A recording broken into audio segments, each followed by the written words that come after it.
Hello दोस्तों, आज की इस वीडियो में आप सभी लोगों का बहुत बहुत स्वागत है। दोस्तों, आज हम भारत की प्रथम महिला प्रधानमंत्री श्रीमती इंदिरा गांधी जी के जीवन के बारे में जानेंगे, उनके जीवन से जुड़ी महत्वपूर्ण जानकारी के बारे में जानेंगे। तो दोस्तों, मेरी इस पूरी वीडियो को देखने के लिए शुरू से लास्ट तक बने रहिएगा। अगर आप लोग चैनल पर नए हैं तो चैनल को लाइक और सब्सक्राइब अवश्य कर लीजिएगा। दोस्तों, चलिए देर न करते हुए हम वीडियो को स्टार्ट कर लेते हैं। पंडित जवाहरलाल नेहरू की पुत्री इंदिरा के रोम में देश प्रेम की भावना कूट कूट कर भरी थी। जब वह मात्र 13 वर्ष की थी, एक दिन कांग्रेस पार्टी के कार्यालय में जा पहुंची और बोली, मुझे भी कांग्रेस का सदस्य बनना है। उनसे कहा गया, तुम अभी बहुत छोटी हो और जब तुम बड़ी हो जाओगी तुम्हें सदस्य बना लिया जाएगा। इंदिरा जी को यह बात जची नहीं। उन्होंने संकल्प किया कि मैं अपनी कांग्रेस स्वयं बनाऊंगी। उन्होंने बच्चों की बी ग्रेड बनाई, इसमें वयस्क शामिल नहीं हो सकते थे। इंदिरा जी ने इसका नाम वानर सेना रखा। इस वानर सेना का मुख्य कार्य स्वतंत्रता सेनानियों की सहायता करना था। वानर सेना के बालक बालिकाएं संदेश पहुंचाने, प्राथमिक सहायता करने, खाने की व्यवस्था करने तथा झंडा फहराने जैसे सरल परंतु महत्वपूर्ण कार्य करते थे। पंडित जवाहरलाल नेहरू अपनी प्रियदर्शिनी को ऐसी शिक्षा देना चाहते थे कि उनके व्यक्तित्व का बहुमुखी विकास हो सके।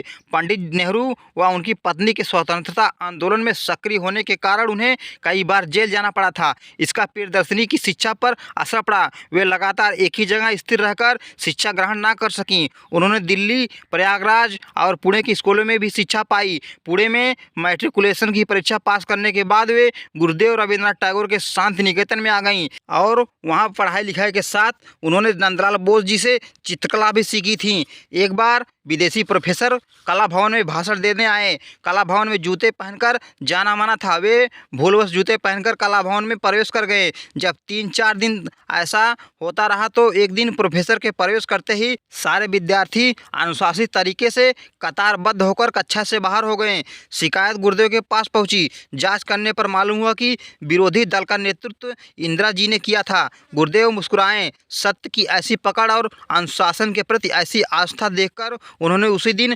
भविष्यवाणी की कि यह बालिका असाधारण है और इसमें संकल्पों को जीने की शक्ति है। इंदिरा जी के व्यक्तित्व पर पंडित नेहरू जी का बहुत बड़ा प्रभाव पड़ा था। निर्भीकता और आत्मविश्वास जैसे गुण उन्हें पिता से विरासत में मिले थे।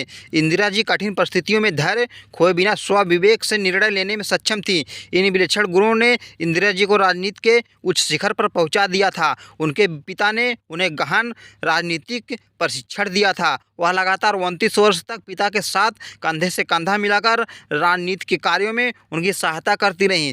इंदिरा जी ने अपने पिता के साथ अनेक देशों की यात्राएं भी की थीं। इस बीच सन 1942 ईस्वी में श्री फिरोज गांधी के साथ उनका विवाह हो गया। उनके 2 पुत्र थे, राजीव गांधी व संजय गांधी। ये दोनों भी राजनीति के क्षेत्र में काफ़ी सक्रिय रहे। राजीव गांधी उनकी मृत्यु के बाद प्रधानमंत्री बने, परंतु संजय गांधी का युवावस्था में एक दुर्घटना में देहांत हो गया। इंदिरा जी ने इस सदमे को बहुत धैर्य व साहस से झेला। इंदिरा गांधी जी के राजनीतिक सफ़र की बात करें तो वे सन 1958 में कांग्रेस के केंद्रीय संसदीय बोर्ड की सदस्य बनी थी और सन 1959 में कांग्रेस अध्यक्ष चुनी गई थी। सन 1962 में यूनेस्को अधिशासी मंडल की सदस्य चुनी गई थी और श्री लाल बहादुर शास्त्री के मंत्रिमंडल में सूचना एवं प्रसारण मंत्री भी बनी थी। 24 जनवरी 1966 से 24 मार्च 1977 तक प्रधानमंत्री पद का कार्य संभाला था और दूसरी बार 14 जनवरी 1980 से 31 अक्टूबर 1984 तक प्रधानमंत्री पद पर रहीं और प्रधानमंत्री के रूप में कार्य करते हुए उन्हें भारत पाक युद्ध का भी सामना करना पड़ा था। इस कठिन समय में उन्होंने अभूतपूर्व धैर्य और साहस का परिचय दिया था। इंदिरा जी के कुशल नेतृत्व में भारतीय सेना ने पाकिस्तानी सेना के छक्के छुड़ा दिए थे। श्रीमती गांधी के अदम्य साहस के बारे में एक ब्रिटिश दैनिक की संवाददाता ने लिखा था कि घमासान लड़ाई के दौरान वे भारतीय सैनिक अधिकारियों तथा जवानों को उत्साहित करने के लिए उनके बीच उपस्थित हो जाती थी। इंदिरा जी फौज की खैरियत जानने के लिए उत्सुक रहती थीं। एक महत्वपूर्ण निर्णय उन्होंने लिया था। सन 1971 ईस्वी की लड़ाई में श्रीमती गांधी जी ने एक तरफा युद्ध विराम की घोषणा की थी और पाकिस्तान की पराजय हुई। इस युद्ध के परिणाम स्वरूप बांग्लादेश का जन्म हुआ। इसका श्रेय इंदिरा जी को जाता है। इस युद्ध से भारत एशिया की प्रमुख शक्ति बनकर उभरा और इंदिरा जी विश्व की प्रमुख नेता के रूप में उभर कर सामने आई थी। इंदिरा जी की राजनीतिक जीवन में ये तो कई उतार चढ़ाव आए, परंतु सन 1977 ईस्वी के आम चुनाव में उनकी पार्टी की हार से उन्हें कठिन संघर्ष का सामना करना पड़ा। दरअसल श्रीमती इंदिरा गांधी द्वारा आपातकाल की घोषणा ही उनकी पार्टी की हार का कारण बनी थी। उनके इस निर्णय से जनता रुष्ट हो गई थी, परंतु वे जनता पर अपने अटूट विश्वास के सहारे पुनः सत्तारूढ़ हुई। वे सदैव विश्व शांति की प्रबल पक्षधर रहीं। उनका व्यक्तित्व ऐसे समय में उभरा जब वे राष्ट्र अनेक प्रकार के संकट और समस्याओं से घिरा था। एक राजनीतिक योद्धा के रूप में उन्होंने देश की सेवा अपनी संपूर्ण क्षमता से की ताकि विश्व में देश का मान सम्मान बढ़े। अपने कार्यकाल में इंदिरा जी ने महत्वपूर्ण कार्यक्रम चलाए थे और महत्वपूर्ण सुधार किए थे। उन्होंने देश की दुखी और जनता को गरीबी हटाओ का नारा दिया था।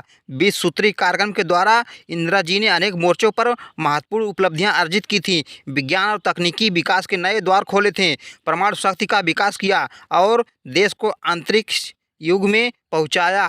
कैप्टन राकेश शर्मा द्वारा अंतरिक्ष यात्रा उनके प्रधानमंत्रित्व काल के ही महत्वपूर्ण उपलब्धि है। वे निरंतर देश को प्रगतिशील तथा समृद्धशाली बनाने के प्रयास में जुटी रहीं। इंदिरा जी के शासनकाल में खेल कूद को भी बहुत प्रोत्साहन मिला था। सन 1982 ईस्वी में एशियाड खेलों का भव्य आयोजन हुआ था। उन्हें अपने जीवन काल में देशवासियों का अपार स्नेह और सम्मान मिला था। उनके रोम रोम में देश प्रेम व्याप्त था। 30 अक्टूबर सन 1984 ईस्वी को उड़ीसा में दिया गया उनका भाषण इसका उत्कृष्ट उदाहरण है।